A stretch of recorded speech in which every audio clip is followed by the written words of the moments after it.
G'day guys, back with the Outer Circle, and in today's episode, well, what broke the fans, the Horus Heresy novel series.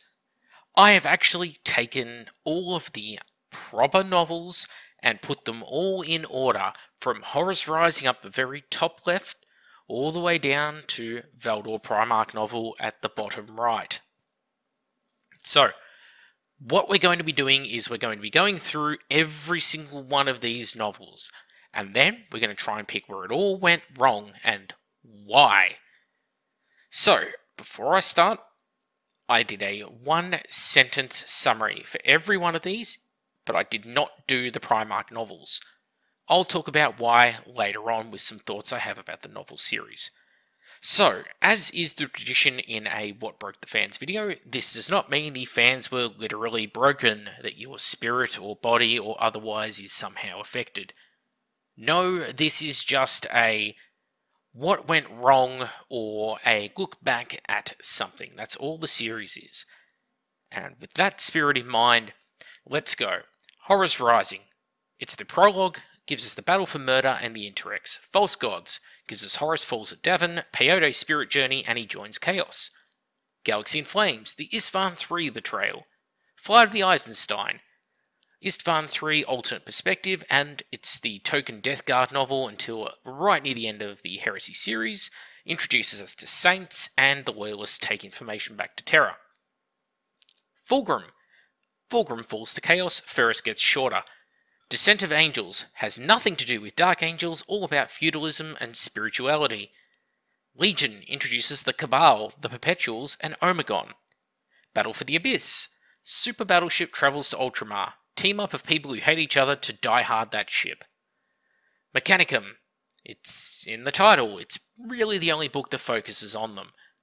Tales of Heresy. Short story collection including The Last Church. Fallen Angels. Spend no time with the Dark Angels in the Crusade and all the time with the boring librarian.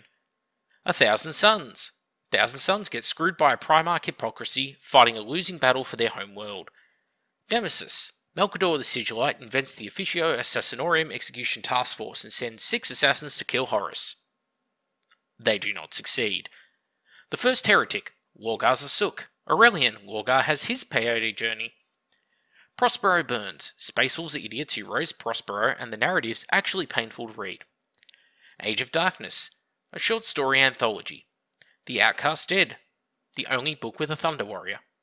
Deliverance Lost. Corax attempts to rebuild his Shattered Legion. The Alpha Legion have stupid levels of infiltration. No Fear. It's the Battle of Kelth. Primarchs. A novella anthology. And, as this name suggests, it's all about the Primarchs themselves. Get used to anthologies, by the way, guys. Fear to Tread. Awful. It's Blood Angels versus Demons. Shadows of Treachery. Yet another anthology. Angel Exterminatus. The only kind of good Iron Warriors book in the main series. Fulgrim gets wrecked. Betrayer. Lorgar and Angron rampage over Ultramar. Erebus sucks. Angron ascends to demonhood. Mark of Kelth. Yet another series of short stories. And very boring. Vulcan Lives. Awful book. Makes Vulcan a perpetual and has lots of dumb. The Unremembered Empire. Tries to make some continuity out of the Dark Angels, Blood Angels, Ultramarines and Night Lord stories so far. Scars. Scars try to decide whose side to join. Vengeful Spirit. Horus goes looking for power to make him equal to the Emperor.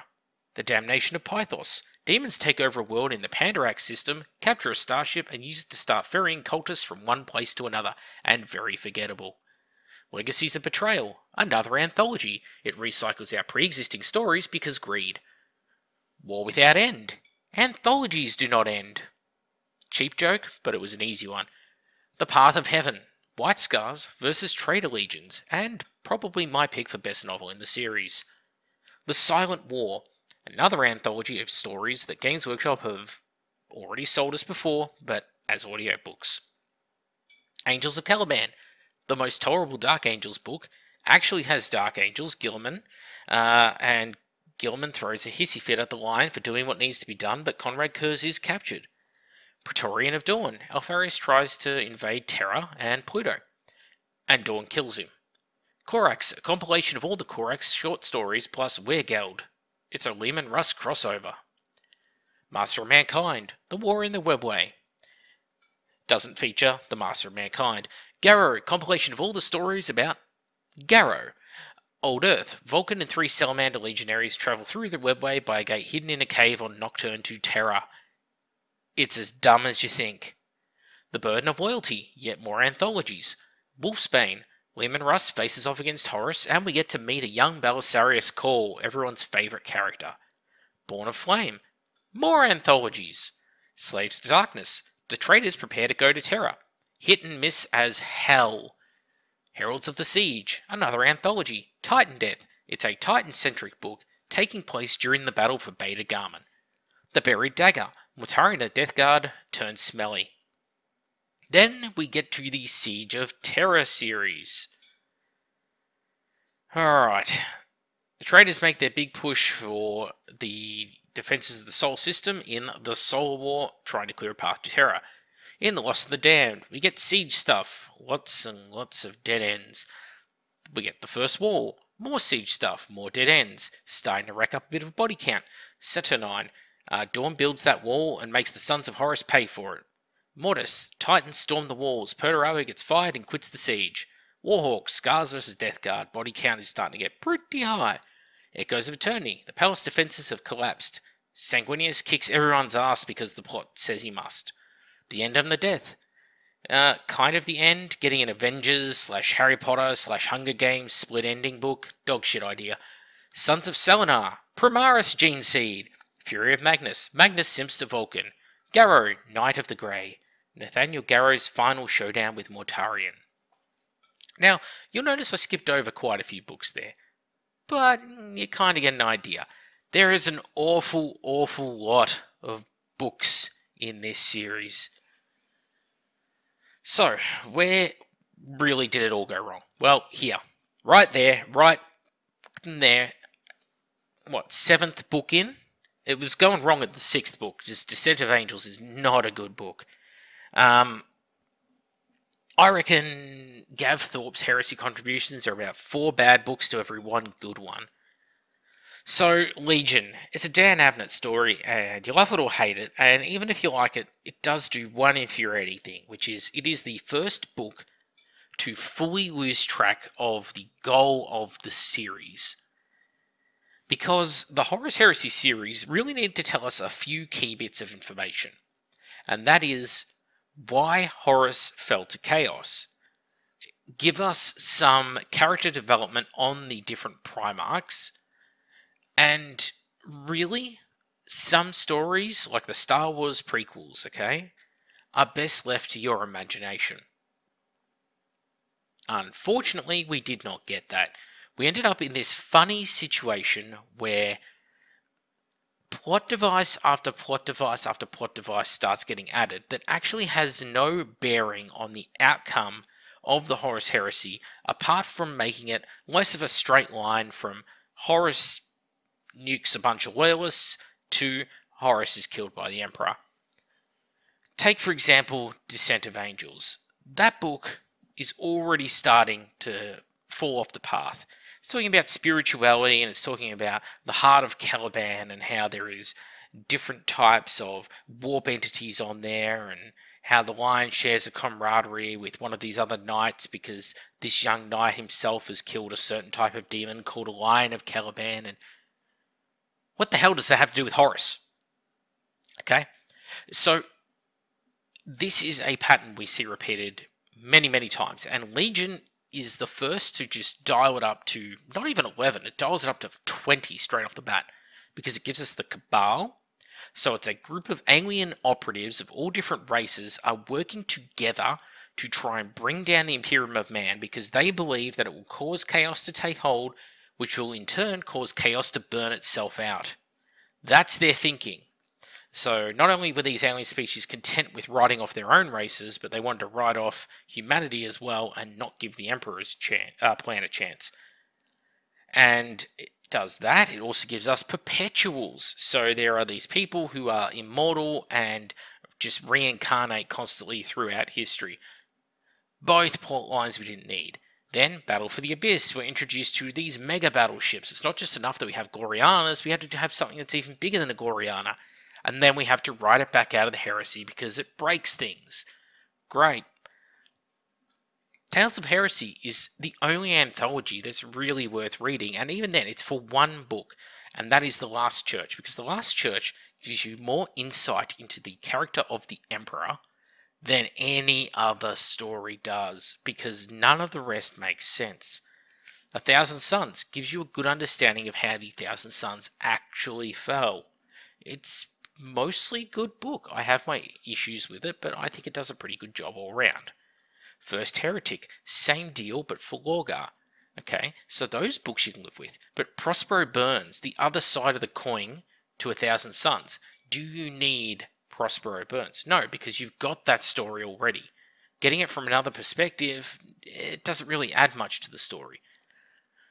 Then, of course, you have something like Outcast Dead. Why do we need to follow a crime gang around on Terra and a Thunder Warrior seeking to extend his life? Nothing to do with the heresy. Now, you can tangentially say that, is it the butterfly effect, Thunder Warrior takes a shit in the woods.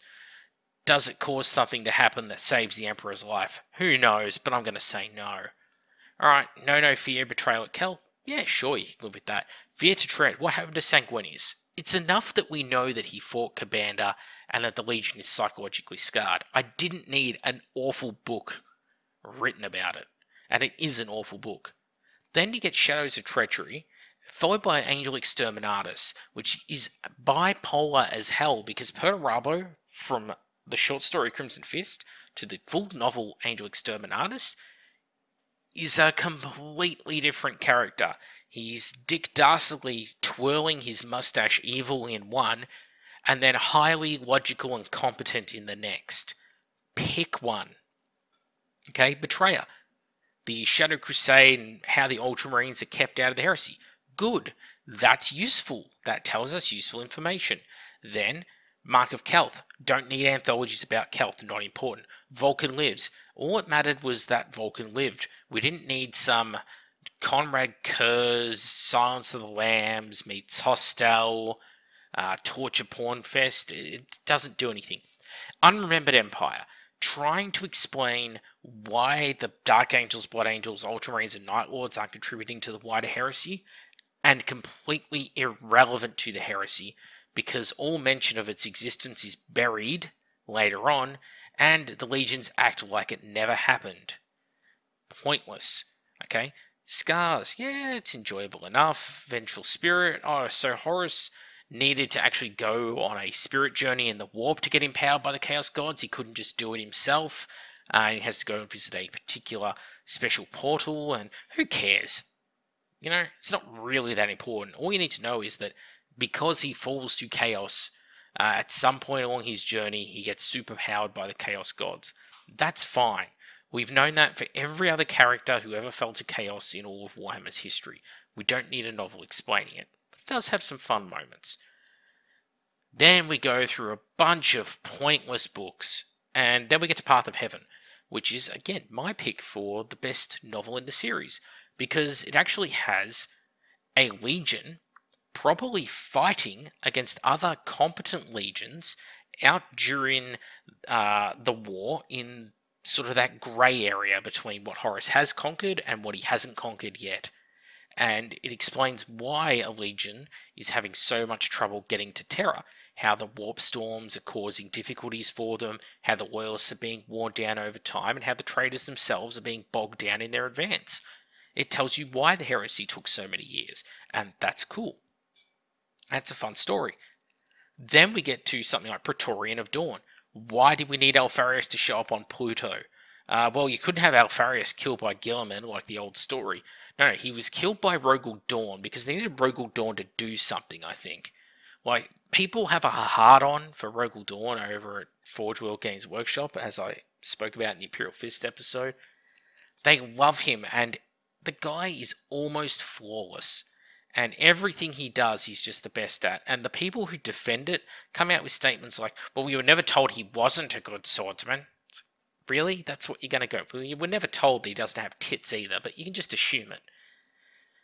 Master of Mankind, a book written possibly as an anthology that at some point Aram Donsky Bowden turned into a single novel.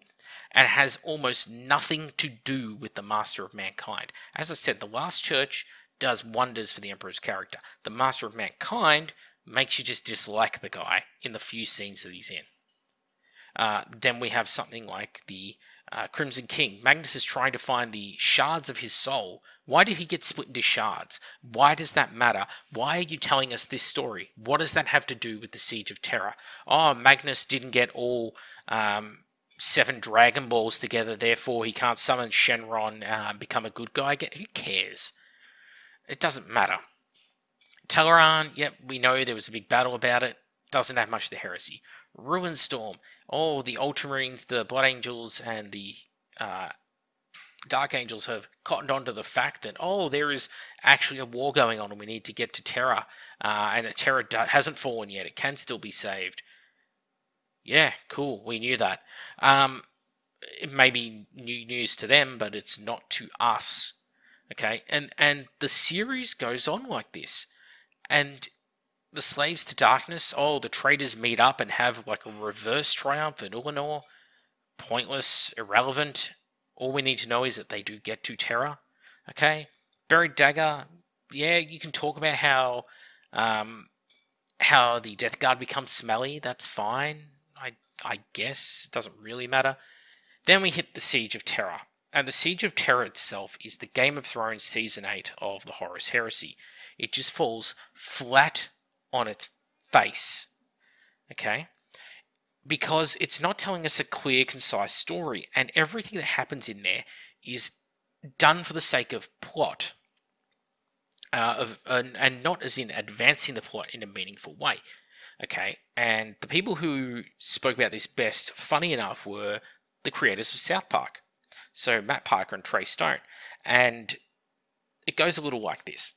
When you create a story, and it's a bad story, it usually is done because someone goes, I want this to happen, I want this to happen, and I want this to happen. And they write the events to fill the gaps between them. But in a good story, what will generally happen is this happens, which causes this to happen, which leads to this happening. And that is what goes wrong here. Different writers are not bad writers of the Horus Heresy series, okay? They've proven they've all got talent at some point in their careers. And yet in these stories, they're like, well, we have to stop Angron. What do? I don't know. Sanguinius just rips the butcher's nails out of his head. Good enough.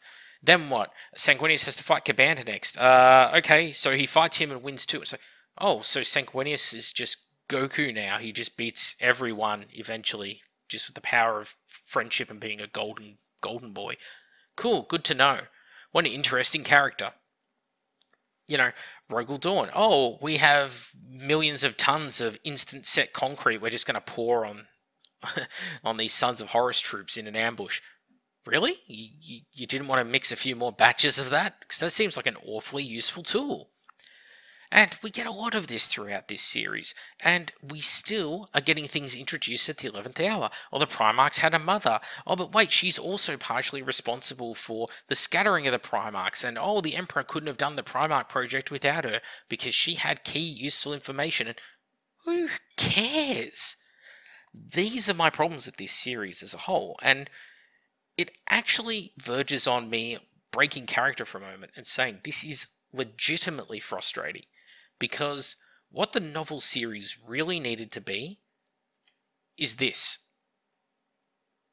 This is a perfectly good series. If it's has a little box around it, a green box, these are the novels I actually recommend that people would read from this series.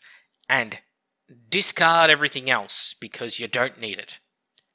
Use your imagination. It's going to be far more rewarding, especially because there are so many things introduced that lead nowhere in this series. And therefore you sit there going, well, I've just wasted my time because what I've read does not matter. That is this series in a nutshell. So these are the books I think best serve the Horus Heresy as a whole. And realistically, you could read the entire Primarch novel series, and Valdor, because we really need to know more about him, and those other green books that I've highlighted. I partly highlighted Tales of Heresy just for the Last Church. So read those novels and read the Primarchs, and you will have a perfectly good understanding of the heresy. You'll feel content. You'll understand every Primarch's character to some degree, especially the Perturabo novel. That is a fantastic novel. And you'll walk away from it going, yeah, good, feel happy, I'm confident now.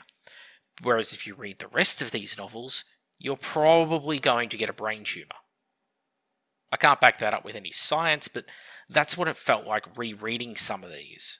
Because I went on Northern Exile's channel a little while back after I'd done a bit of a summary of these books to talk about them. And I went back and I reread some of these books and different chapters of some of them. And it just cemented in my mind why so many of them are just utterly forgettable and trash. This novel series started out so strong, but it lost the way. It lost track of what it wanted to be. It went off and it told you side stories. Imagine if you were watching something like The Lord of the Rings. You got the Fellowship of the Ring, and it was, pretty good. Then you got the Two Towers, and then that was pretty good. And then imagine they gave you Rings of Power from Amazon. And then 10 years later, they give you Return of the King. Except it's not Return of the King, it's the Hobbit trilogy. And it's like, Jesus, that's what the Horus Heresy series to me feels like. The Siege of Terror is your Hobbit trilogy at the end of endless anthologies, and that's what half of these are. So what broke the fans novel series? It really comes down to, it didn't cover the Horus Heresy. It covers a bunch of random events and things that different authors at different points in time wanted to talk about. And we really see this exemplified when it comes to the characters within the narrative. What they should have done was given characters to certain writers and said, you own this character now, for better or worse, you're making them what you will. And they pretty much did that with someone like The Lion. For some reason, Corax and Lionel Johnson both got given to Gav Thorpe. Not the most renowned of the writers, I think we can all agree. Most people, you say, who's your favourite writer? They'll say, Dan Abnett or Graham McNeil. For me, it's Chris Wray. Nobody, though, no offence, Gav Thorpe, I like you, I think you're a cool guy, but nobody's ever said, Gav Thorpe. It doesn't happen, right? And yet he, for some reason, got to take a character and just keep it and make it his own. But someone like Perturabo has to go to John French, who hates Perturabo, and it also goes to someone like, is it Nick Kime, maybe? I think it was Nick Kime did Angel Exterminatus. And then it goes to like Guy Haley for the Perturabo Primarch novel. And it goes to Graham McNeil, I think, in Slaves to Darkness, I'm going to say. So in any case, completely different character presented in every single one of these stories. This leads to a narrative clusterfuck, because you, the audience, are sitting there going, why is this character so bipolar? And it's not bipolar in service of the narrative, as in, hey, he's written to be this way. No, it's written by different people, like Game of Chinese Whispers.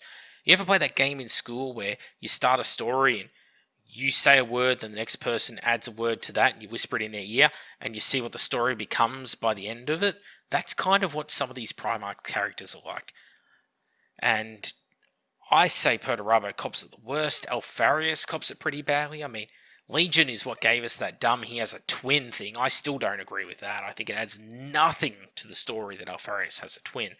And of course, later on it's revealed to us that Alpharius not only has a twin, but the twin was scattered when the Primarchs were scattered, but Alpharius himself landed on Terra and the Emperor raised him in secret and then discovered Horus and lied to Horus telling him he was the first discovered, while Alpharius was another legionnaire who was watching all of this unfold. It is just the levels of dumb here.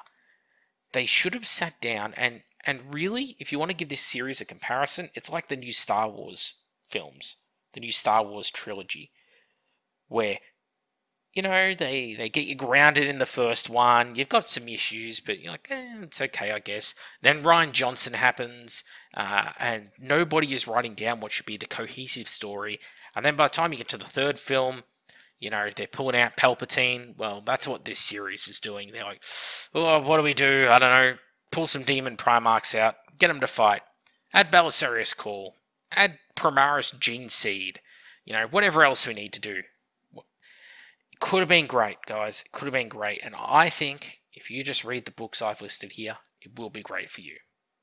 Anyway, that's it. I don't want to get too salty this episode, but come on, guys. Can you really tell me I'm wrong? That's the big one here. Tell me with a straight face that I'm wrong with my synopsis of this.